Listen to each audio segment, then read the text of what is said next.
प्रिय भाई बहनों, आज हम आपको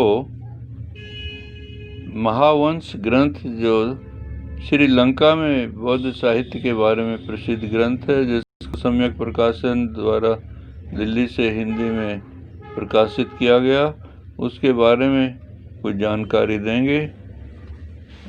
यहाँ ये बहुत बड़ा एक स्तूप बनाया गया जिसमें धातु धर्म की रचना कैसे हुई। इस स्तूप के महाराज ने तमाम संघ को प्रणाम किया और चैत्य के समाप्त होने तक मेरे यहाँ रहकर भिक्षा ग्रहण कीजिए कहकर मिस्त्रियों को आमंत्रित किया। संघ ने उस निमंत्रण को स्वीकार नहीं किया। राजा ने क्रमशः आमंत्रण की सीमा कम करते हुए 1 सप्ताह तक भिक्षा ग्रहण करने की याचना की। आधे भिक्षुओं ने 1 सप्ताह का निमंत्रण स्वीकार कर लिया। उन्हें भिक्षुओं को प्राप्त कर प्रसन्न राजा ने स्तूप स्थान के चारों ओर 18 स्थानों पर 18 मंडप बनवा संघ को सप्ताह पर्याप्त महादान दिया। फिर संघ को विदा किया। इसके बाद उसी समय मुनादी कराई गई। राजा ने कहा कि 500 राज इकट्ठे हों। राजा ने पूछा, चैत्य कैसे बनाओगे? एक राज ने कहा, 100 मजदूर मिलने पर 1 गाड़ी रेत 1 दिन में खपा दूंगा। राजा ने उस राज को हटा दिया। तब दूसरे राजों को आधे समय के लिए कहा कि हम आधे समय में बना सकते हैं। उन्होंने 2 अमन रेत से कार्य करने की बात कही। राजा ने वह चारों राज भी हटा दिए। एक चतुर राज ने राजा से कहा, मैं रेत को कुल में कुटवाकर, छलनी में छनवाकर, चक्की में पिसवाकर केवल 1 अमन काम में लाऊंगा। ऐसा कहने पर उस इंद्र के समान पराक्रम वाले राजा ने यहाँ हमारे चैत्य में तृण आदि उत्पन्न नहीं होंगे सोचकर चैत्य बनाने की आज्ञा दे दी। फिर पूछा, तू चैत्य किस प्रकार का बनाएगा? उसी क्षण विश्वकर्मा देवता ने उस राजा पर आवेश कर दिया। राज ने पानी से भरे हुए सोने की थाली से हाथ में पानी लेकर पानी पर फेंका। पानी के गोले के समान एक बड़ा बुलबुला उसमें से उत्पन्न हुआ। राज ने बुलबुले की ओर संकेत करते हुए कहा, ऐसा स्तूप बनाऊंगा। राजा ने प्रसन्न होकर उसे 1000 मुद्रा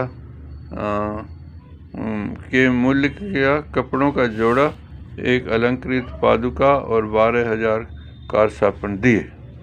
रात होने पर राज को सोच हुई, मनुष्यों को कष्ट दिए बिना कैसे ईंटें ढोई जाए। देवताओं ने राज की इस चिंता को जाकर चैत्य के चारों द्वारों पर हर रात्रि को 1-1 दिन के लिए पर्याप्त ईंटें ला रखी। इसे सुनकर संतुष्ट चित्त राजा ने चैत्य बनवाने का कार्य आरंभ किया और घोषणा कर दी, यहाँ मजदूरी दिए बिना काम नहीं कराया जाए। राजा ने 1-1 द्वार पर 16 लाख कारसापन, वस्त्र, अनेक प्रकार के गहने, खाद्य भोज्य, पेय पदार्थ, गंध, माला, गुड़ आदि मुख्य सुगंधि के लिए 5 पदार्थ रखवाए और आज्ञा कार्यकर्ता यथारुचि काम कर चुकने पर उनमें से यथारुचि चीज ले लें। राज कर्मचारियों ने वही काम आज्ञा के अनुसार कर उन मजदूरों को ये पदार्थ दिए। स्तूप की सहायता करने की इच्छा से एक भिक्षु ने अपना ही बनाया हुआ मिट्टी का पिंड ईंट ले चैत्य स्थान के समीप जाकर उस राज कर्मचारियों की आंख बचा राज को दे दिया। ईंट पिंड के भिन्न आकार से राज ईंट ग्रहण करते ही जान गया कि इससे उसे आश्चर्य हुआ। क्रम से राजा ने सुना, वहाँ आकर राज से पूछा। राज ने उत्तर दिया, हे देव भिक्षु, एक हाथ में पुष्प और दूसरे हाथ में मिट्टी के डले लाकर मुझे देते हैं। मैं इतना ही जानता हूँ कि यह भिक्षु आगंतुक है, यह भिक्षु यहीं का निवासी है। यह सुनकर राजा ने राज को मृतिका पिंड देने वाले भिक्षु दिखा देने के लिए एक चौकीदार दिया। उस राज ने चौकीदार को वह भिक्षु दिखा दिया। चौकीदार ने राजा से निवेदन किया। राजा ने वही महाबोधि वृक्ष के आंगन में रखे हुए और 3 घड़ों को चौकीदार द्वारा उठवाकर भिक्षु को दिलवा दिया। फूलों के विषय में न जानते हुए भिक्षु ने उन फूलों से पूजा की। चौकीदार ने भिक्षु से फूल देने का कारण निवेदन किया, तब भिक्षु को ज्ञात हुआ। कोठीवाल जनपद स्थित पिंगल ग्राम निवासी स्थविर, जिनका चैत्य बनाने वाले राज से कुछ जाति संबंध था, चैत्य कर्म में सहायक होने की इच्छा से यहाँ आया और वहाँ ईंट का प्रमाण जान उसी आकार की ईंट बनवाकर मजदूरों को धोखा दे वह ईंट राजा को दे दी। उस राजा ने वह ईंट वहाँ चैत्य में चुन ली। इस पर कोलाहल हुआ। राजा ने कोलाहल सुनकर राज से पूछा, तुम उस ईंट को पहचान सकते हो? जानते हुए भी राज ने राजा से नहीं पहचान सकता कह दिया।